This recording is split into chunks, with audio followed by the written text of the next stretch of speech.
Kronična bubrezna insuficijencija predstavlja progresivno smanjenje brzine glomerulske filtracije vezano za nemilosrdnu destrukciju nefrona. Znači, dolazi do neumitnog propadanja nefrona, a glavna karakteristika oboljenja je smanjenje brzine glomerulske filtracije. To vodi na gomilavanje azotne supstancije u krvi, što se naziva azotemija ili uremija, koje se normalno izlučuju glomerulskom filtracijom, a nje se nema, kao što su urea, kreatinin, uran, a njima se pridružuju hiperkalemija, hipokacemija, hiperfosfemija i metabolička acidoza. Znači, ove supstance urea, kreatinin, uran, koje grave uremiju koje se plaćaju, izlučuju se glomerulskom filtracijom, a one drastično smanjuju.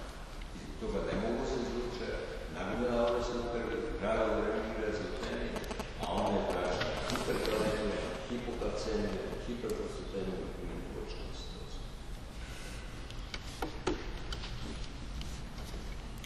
Ovi i drugi simptomi bubrezne insuficijencije se retko ispoljavaju i prenosi dođe do gubitka 75% bubrezne funkcije, procenjeno brzinom glomerulske filtracije. I važniji faktor je kompenzatorna hipertrofija koja se zbiva u funkciji preostalih nefrona. Znači, oni nefroni što su preostali, oni hipertrofišu. Termin hipertrofija je apsolutno pogodan, pošto se masa bubreznog tkiva predominantno povećava procesom povećanja količine ćelija pre nego ćelijske proliferacije. I ovo je predstavljeno hipotezom i takvih nefrona. Oni nefroni koji su preostali normalno funkcionišu, ali hipertrofišu jer je njih nametnuto naravno opterećenje.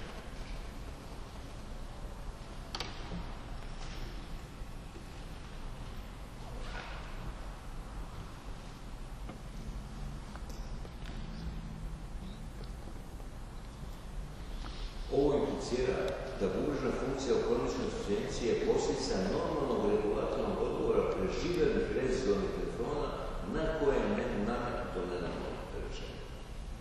I tipična hemodinamska adaptacija na gubitak nefrona jeste kompenzatorno povećanje u glomerulskom protoku plazme i brzini glomerulske filtracije preživjelih nefrona. Znači, u preostalim nefronima dolazi do povećanog protoka plazme i brzine glomerulske filtracije. A onda tubulske funkcije preživjelih nefrona podešavaju se paralelno glomerulskoj funkciji kao u zdravih osoba, odnosno glomerulsko-tubulski balans je održan, te funkcionalni nefroni zadržavaju visok stepen organizacije čak i uz pregovore insuficijencije.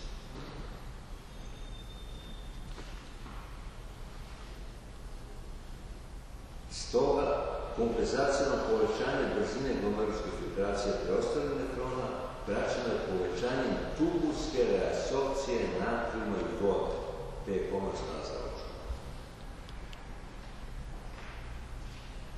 Znači, sa povećanjem glomerulske ultrafiltracije i protoka krvi kroz bubreg povećava se tubulska reapsorpcija natrijuma i vode.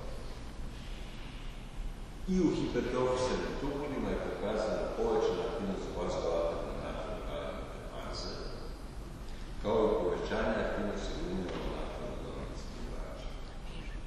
Natrijum-donornih smanjivača je glavni fluks natrijumog toksinog izlučaja. I taj natrijum iz ćelije izbacuje natrijum-kalium-faze i vrši reapsorpciju. Znači, povećanje natrijum-kalium-faze u prostornoj tubulskoj ćeliji i povećana aktivnost natrijum-donornih smanjivača, koji povećanje luminalnog influksa natrijuma u ćeliju pretpostavljaju vezu između povećane brzine glomerulske filtracije i povećane aktivnosti vazoaktivne natrijum-kalium-faze.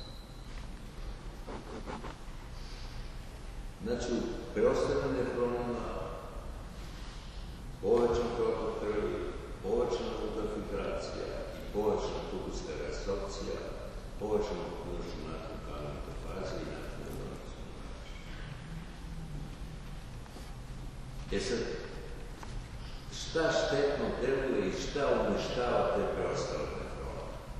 To je pre svega dijeterno-mučni brača.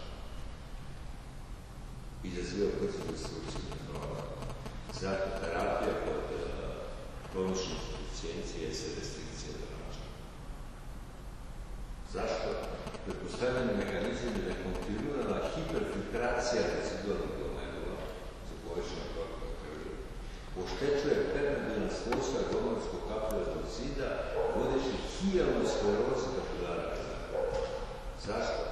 Lezija je vezana za depoziciju velikih galančina plazma, IgA, fibrina, komponenta koje ne mogu da prođu glomerulsku barijeru i akumuliraju se u subventilnom prostoru u bezangelnom matriksu koji se onda stimulišu za produkciju matriksa i razvoja fokalne glomeruloskleroze. Znači, ta hiperfiltracija glomerula dovodi do taloženja onih velikih galančina, IgA, komponente komplementa, fibrina, koje se ne mogu profiltrovati u zid krvnog sudova. To aktiviše citokine i stvara glomerulosklerozu. Uništava je.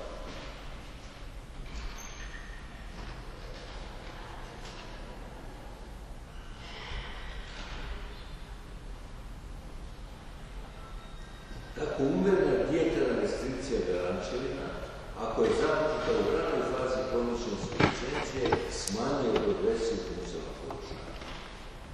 Znači, terapija je restrikcija galančevina. A drugi faktor koji oštećuju nefron, preostale nefrone su hipertenzija, naročito interglomerulska hipertenzija,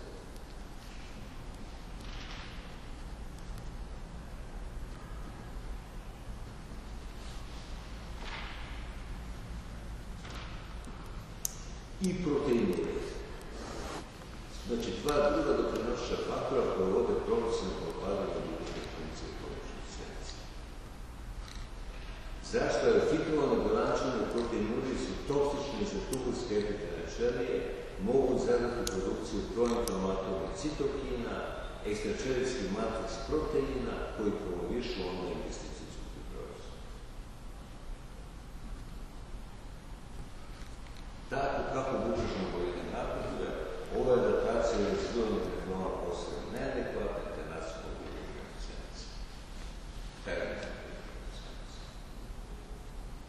Znači, preostale nefrone razara dijeterminulska galančevina, hipertenzija, naročito interglomerulska hipertenzija i proteinurija.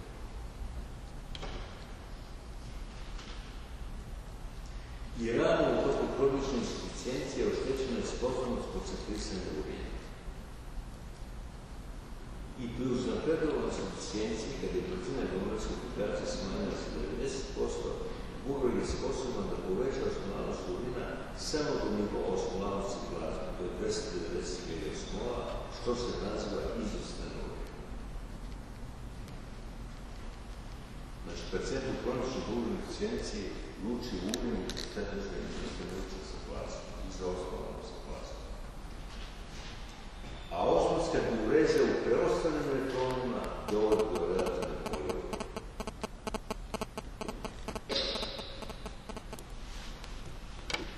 Zašto?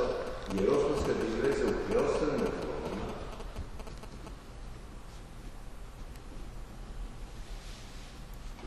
je posljedica povećanog protoka vode i supstancija kroz distalni nefron koje ograničavaju apsorpciju vode. Ona povećana količina ureje koja se ultrafiltruje je osmonski aktivna supstancija koja vuče vodu u finalni urin i pravi poliuriju. Ali balans vode i natrijuma je održan u kroničnoj insuficijenciji. A hiperkalemija se retko zbiva u insuficijenciji sa brzinom glomerulske filtracije većom od 5 mg/min.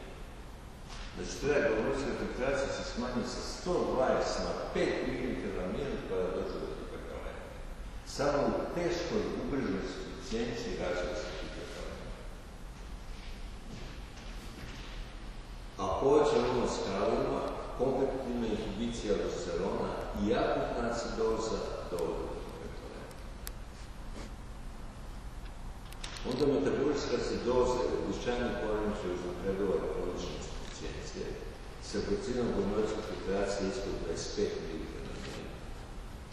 I kada brzina glomerulske filtracije padne ispod 20 mg/min, Hiperkloremička metabolička acidoza se preobraća u metaboličku acidozu sa povećanim anestezijama. Jer preživjeli nefroni ne mogu da iskreti dnevno opterećenje kiselim anionima, sulfati, fosfati, anionirac kiselina. Znači, kad se brzina glomerulske filtracije toliko smanji, da je smanjena filtracija sulfata, fosfata, kiselih radikala, oni onda povećavaju anansku brzinu, titruju bikarbona i prave metaboličku acidozu sa povećanom ananskom brzinom. Dalje, smanjena resorpcija bikarbonata je posljedica povećanog izračunskog volumena.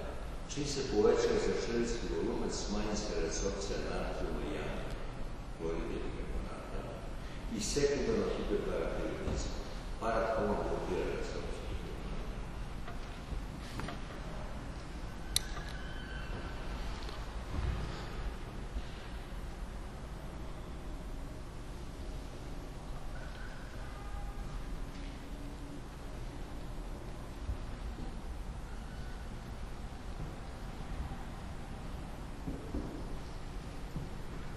Nesposobnost bubrega za ublažavanje adekvatne ekskrecie iona vodonika u kroničnoj insuficijenciji je uglavnom i vezano za pretek ekskrecie iona amonija zbog smanjene funkcionalne bubrežne mase. Smanjena je masa proksimalnih tubulskih ćelija u kojima se iz glutamina stvara amonija koji se sekretuje u lumen proksimalnih tubula i sa vodonikom daje ion amoniju i služi za ekskreciju kiselina. Zbog toga se dođe da ima ekskrecija iona. A hiperfosfatemija u kroničnoj insuficijenciji se javlja sa brzinom glomerulske filtracije ispod 30 ml/min. Možda se zove metastatske kalcifikacije, povećanje proizvoda kalcija kosta.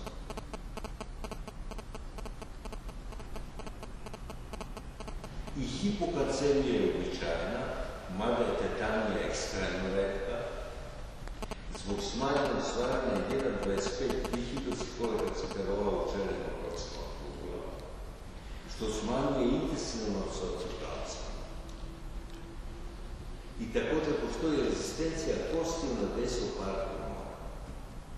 A zbog hipokalcemije, sekundarni eksces parat-hormona, znači po abnormalnom metabolizmu kalcijuma i fosfata, izaziva oboljenje kostiju, osteitis, fibroza, cistika, sa povećanom resorpcijom kosti i povećanom depozicijom osteoida koji ne može biti brzo mineralizovan. Jer parat-hormon da bi popravio hipokalcemiju izvlači kalcijum iz kosti i pravi oboljenje kostiju, osteitis, fibroza, cistika.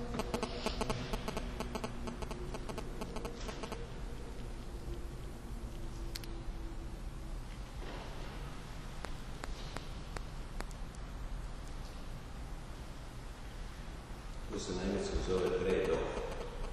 Učini nešto dobro, ali pokvari nešto dobro.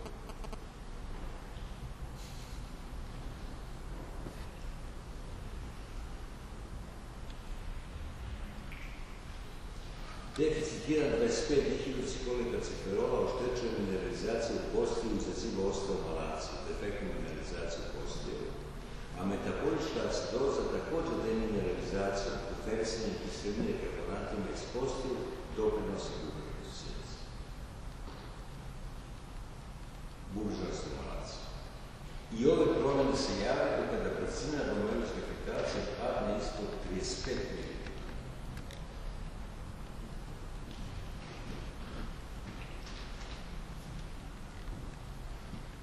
Dalje u kroničnoj insuficijenciji postoji intolerancija ugljenih hidrata i spontana hipoglikemija zbog povišenog nivoa insulina i glukagona, jer se oni normalno kao proteini male molekulske mase apsorbuju i razgrađuju do aminokiseline koje se apsorbuju.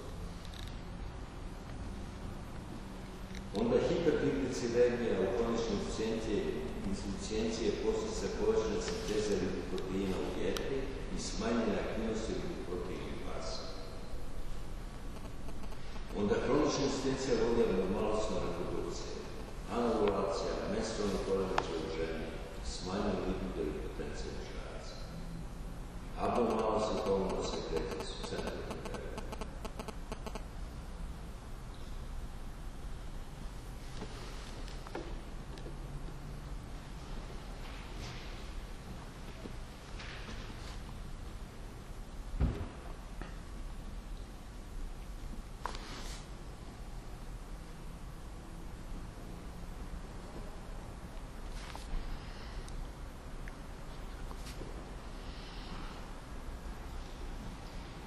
I ono što je važno, preko 80% pacijenta za kroničnom insuficijencijom razvija hipertenziju.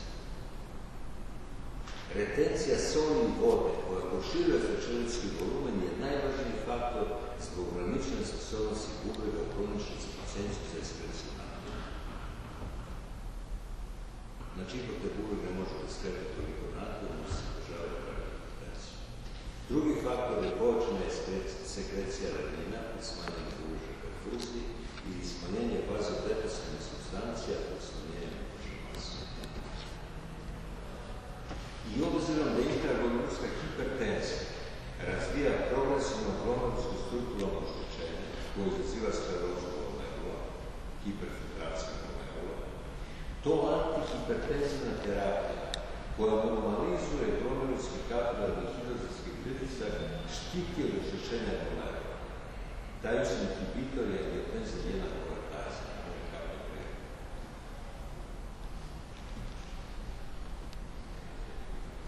Da bi se zaštitio glomerul od intraglomerulske hipertenzije i moguće posljedične skleroze, a ujedno tom terapijom smanjuje se proteine, jer nema tolike hiperfiltracije, pojačanja hidrostatskog pritiska.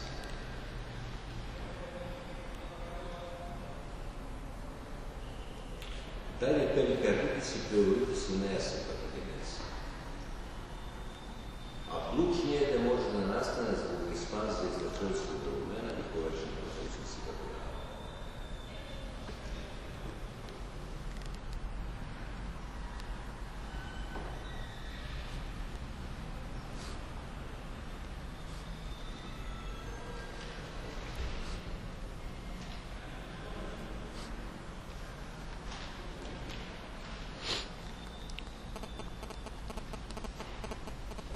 Od neuroloških poremećaja javlja se vremečna encefalopatija pri brzini glomerulske filtracije ispod 10%.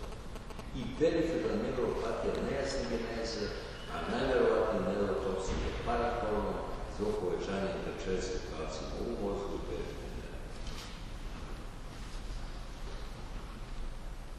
I hronična insuficijencija udružena sa povećanom osjetljivošću na bakterijske infekcije, sa deficijencijom čevskog i tumoralnog imunitetu, osobito sa funkcionalnim metaboličkim poremećajima polimorfnog žara i monocitogenitis.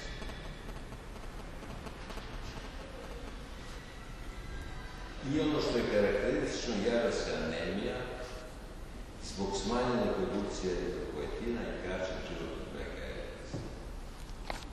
A može se javiti i trombocitopenija koja doprinosi gastrointestinalnom krvarenju.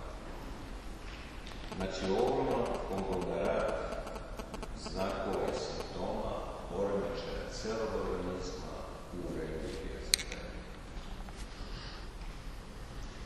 Znači, uremični sindrom karakterizuje se konglomeratom znakova i simptoma zbog poremećaja u funkciji celog organizma. Zašto?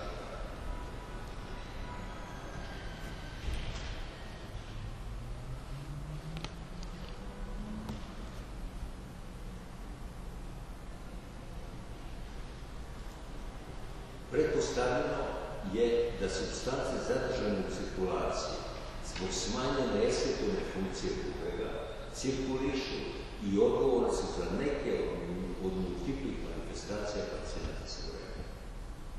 I mnogi retencijni produkti metabolizma pelančeva, koji su diazibilni i male neopolske mase, označeni su odgovorni za abnormalnosti urenije kao što je urea, amonijak, guanidin, guanidinosulfinična kiselina i metadon.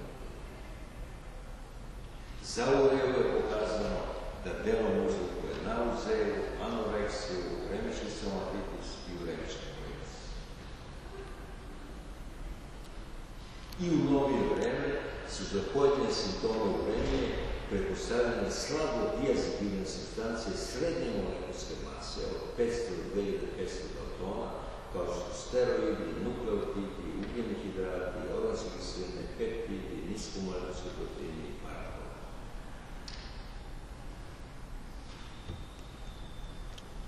Ali uprkos ekstenzivnim istraživanjima, ni za jednu osumnjičenu supstanciju nije utvrđeno da predstavlja uremički toksin koji može da objasni ovako širok spektar poremećaja u uremičkom stanju.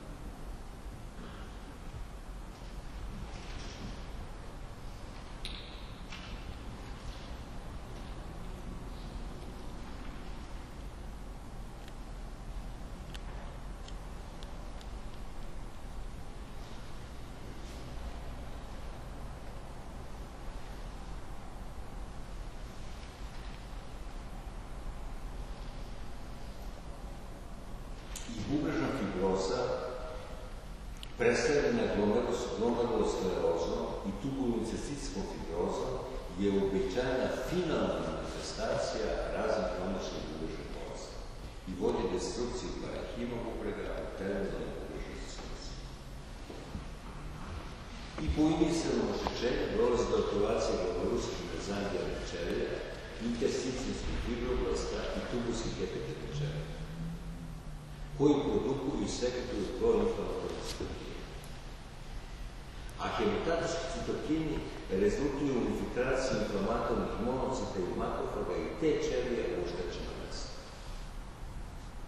I onda glomerulske i intersticijske infiltrisane zapaljenske ćelije se aktivišu i stvaraju molekule oštećenja kao što su reaktivni kiselički radikali, fibrogenski i zapaljenski citokini, među kojima je najvažniji transformirajući faktor rasta beta,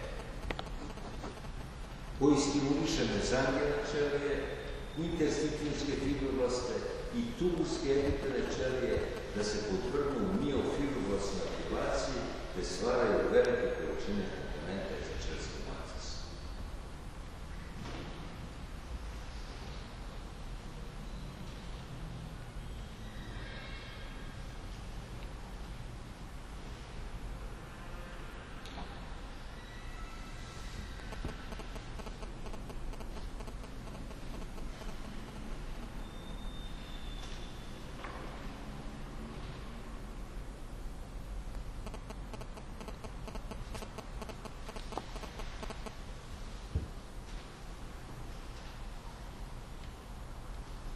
Ovo sam rekao od dovršenja.